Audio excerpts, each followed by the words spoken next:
ही दळणवळणाची व्यवस्था असेल, औद्योगिक क्रांती असेल, रिकाम्या हाताला काम असेल, केवळ जाहिरातबाजीसाठी नाही, प्रत्यक्ष काय चाललंय हे बघणाऱ्यापैकी आम्ही कार्यकर्ते आहोत. हे विरोधी पक्ष म्हणून त्यांचं काम ते करत राहणार, विरोधक ते टीका करत राहणार.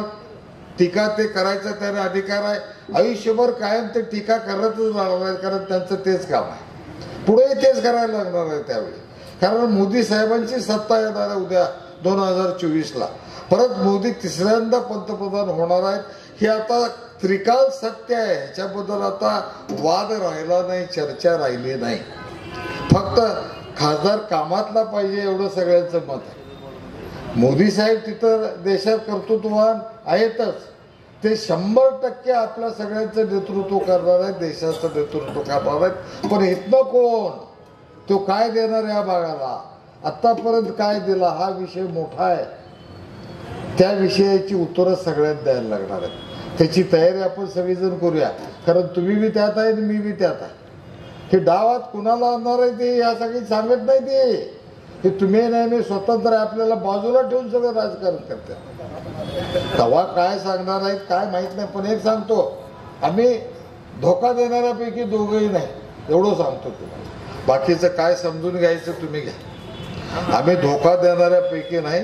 जे चांगलं असेल ते चांगलं म्हणणार आम्ही, पण चांगलं असल्याशिवाय लोक चालवून घेणार नाहीत. आता तुम्ही जबरदस्ती करायला गेला तर लोक ऐकायच्या मनस्थितीत नाहीत. मुकुंदराव, तुम्ही गावागावात फिरायलायचा, आता लक्षात येत असेल, विकसित भारत आणि त्याच्याबरोबर दुसरं मोदींचं चित्र आणि बटन दाबायचं शिकवायला चालायचं. ते लोक सांगतात की नाही हळूच बदला म्हणून, खरं सांगायचं ते कुणाला बदला मी काही सांगितलेलं नाही. हे सगळं ओळखून आता पुढं काय करायला पाहिजे तुम्ही ठरवा. चांगली माणसं असली तर विकास होतोय, हे यड्रावकर साहेबांनी दाखवून दिलेलं आहे. त्यामुळे अशी माणसं, दमदार माणसं दमदार ठिकाणी पाहिजे. त्या पद्धतीनं आता त्यांनी ठरवायचं आहे. त्यांच्याकडं आहे डाव, त्यांच्या गटात आहे, त्यांच्या पक्षात आता म्हणायची जागा ठेवली नाही त्यांनी, अपक्ष आम्ही सांगितल्यामुळं. पण त्यांच्या नेत्याकडे आहे, आमच्या नेत्याकडे बी आहे. आता हे सगळे नेते मिळून काय काय करतात ते सगळं आम्ही खूप म्हणायचं आहे. तू हो म्हणणार आहे आम्ही, त्यात काय आमचं हे काय. एकदा आम्ही ते काकण बांधून घेतले आता, ही पूजा सोपूपर्यंत आम्ही सोडणार नाही. 5 वर्ष होईपर्यंत सुट्टी नाही आम्हाला, हे आम्हाला माहिती आहे. आणि तुम्ही पुढे डावात घेत नाहीसा हे बी माहिती आहे आम्हाला. काय त्यात आहे, हा एवढं काही झाकून नाही. हलगी बिलगी आम्ही बघितले, हलगी कसली असते.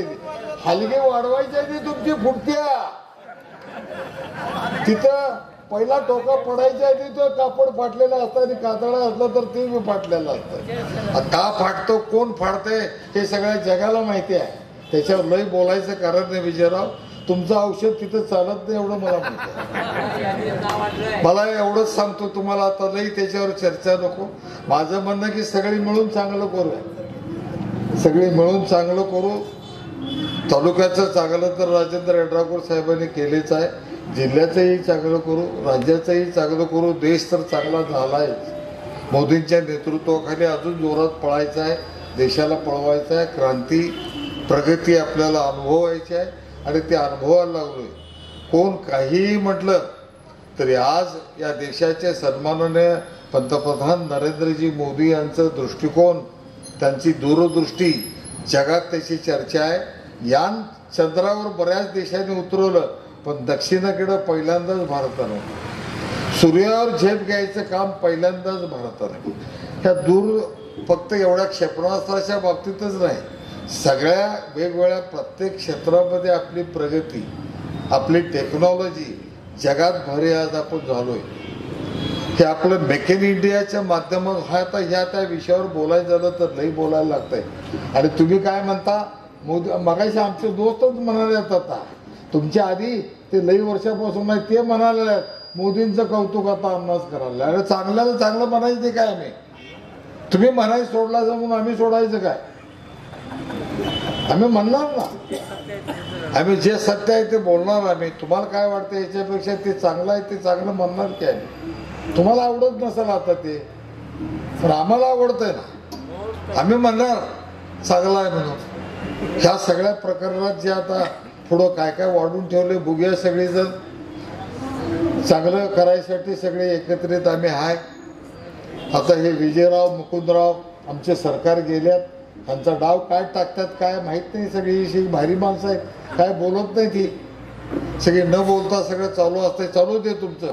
पण एक सांगतो, ह्या जिल्ह्यात राजेंद्र यड्रावकरनी, प्रकाश आवाडेनी, आणखी एक दोघं नावं सांगत नाही, यांनी ठरवलं तर शिरोळ तालुक्यातली 100% आमचं एक त्यातलं राहुलचं नाव घ्यायला पाहिजे, गाडग्यांचं. आणि एक पुढारी आहे त्याचं इथं सांगत नाही, मागणं सांगतो तुम्हाला. तो आमच्यात येणार नाही, त्याची सोडून देऊया. जी येणार आहे तेवढीच त्या नावं घेऊया. त्या लोकांनी आम्ही एकत्रित काम करायचं म्हटलं तर तालुक्यातले 100% जिल्हा परिषदेच्या जागा आणि 100% पंचायत समितीच्या जागा एकतर्फी निवडून आल्यात, हे असं आजच सांगतो मी. एवढी ताकद त्यात आहे. पण सगळ्यांनी एकसंघपणानं करायला, तो अधिकार आम्ही राजेंद्र यड्रावकरांना देतो. आम्हाला घेऊन करा नाही तर सोडून करा, तुम्ही ठरवायचं आहे. सगळ्या आणायच्या काय थोड्या आणायचं, ज्याचं तरी ठरवायचं आहे. सगळ्या आणायचं झालं तर सगळी इथं आहेत त्यांनी तर ठरवूया, बाकीच्यांचं बघू काय करायचं. त्यांचा कार्यक्रमच करूया ना सगळ्यांचा, आणि त्या पद्धतीनं पुढे जाऊ. एकदा करायचं तर मग करायचं, इस्पार उस्पार करायचं, अर्ध काय ठेवायचं ते मग पूर्णच कार्यक्रम हातकर्णी सोडव तुम्ही. अहो तेवढं तुम्ही आमच्या तालुक्यात सुद्धा आहेच आम्ही, पण आमच्या तालुक्यात ग्रामीणचं बोलायचं झालं तर आमचे तिथं अशोकराव माने, मला कुठं अजून आमदार केलायचा म्हणते.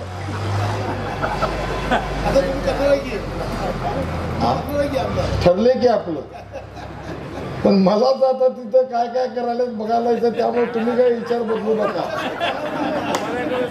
तुमचा विचार पक्का ठेवा. माझं काय मी घट्ट आहे दिसतरायला, पण तुम्ही हाय तिथं गच्च राहा. माझं मी बघतो कसं काय काय करायचं ते. सगळ्या टक्कटोर्प खाणाऱ्यापैकी मी आहे, त्यामुळं मी हाय सगळीच मिळून करूया. परत एकदा शिरदवाडकरांना सगळ्यांना मनापासून धन्यवाद देतो. चांगला कार्यक्रम घेतला. तालुक्यातलं एक वेगळं राजकारणाचं भविष्यातलं समीकरण काय असणार आहे ह्याची झलक दाखवली तालुक्यात. पहिल्यांदाच इथं हे शुभारंभ झाला, ती कदमांच्या गावामध्ये झाला, याचा विशेष आनंद आहे. आणि त्याला एक ऐतिहासिक पार्श्वभूमी तयार होणार आहे. ह्या सगळ्याचा निकाल काय असणार आहे पुढे, याची सुरुवात ह्या गावातून झाली. क्रांतीच्या उद्याच्या होणाऱ्या सगळ्या धगधगीची धग ह्या गावातल्या सगळ्या मतदारसंघात जाणार आहे. आणि ती विचाराला एक नवी दिशा देऊन नवी पालवी या परिसरात फुटणार आहे. ह्या विकासाची कामं फक्त शिरोळ हातकर्णी तालुक्यातच चर्चा व्हायला लागली. भविष्यामध्ये ते आणखी 4 तालुक्यात वाढेल. त्यासाठी म्हणून आपल्याला पुढं काम करायचं आहे. त्या पद्धतीनं आपण सगळेजण पुढून ताकदीनं करत राहावं एवढी अपेक्षा करतोय. सगळ्यांना धन्यवाद देतोय. आपण सगळेजण मिळून जे करता येईल ते चांगलं करूया एवढीच अपेक्षा करून सगळ्यांना धन्यवाद देऊन एकत्रितपणानं आम्ही विकास कामामध्ये आहोत एवढा विश्वास सगळ्यांना देतो. आता वरचे नेते मंडळी ठरवायचं, आम्ही काय ठरवायचं, इथं कोण काय राहिलेलं नाही. आम्ही इथं नुसतंच उगाच गप्पा मारायचं. तुमचं नाव आहे, यांचं आहे, इथं आहे, 1 नंबरला आहे, 2 नंबरला आहे, नवीन यांचं यायला लागलंय, ते व्हॉट्सअपवर हे आलं, हे नुसतं गप्पा आहेत. ते ठरवणारी लई हुशार माणसं आहे. त्यांनी काय ठरवलंय कोणाला समजत नाही. एवढं सांगतो तुम्हाला आणि थांबतो. जय जय महाराज. धन्यवाद.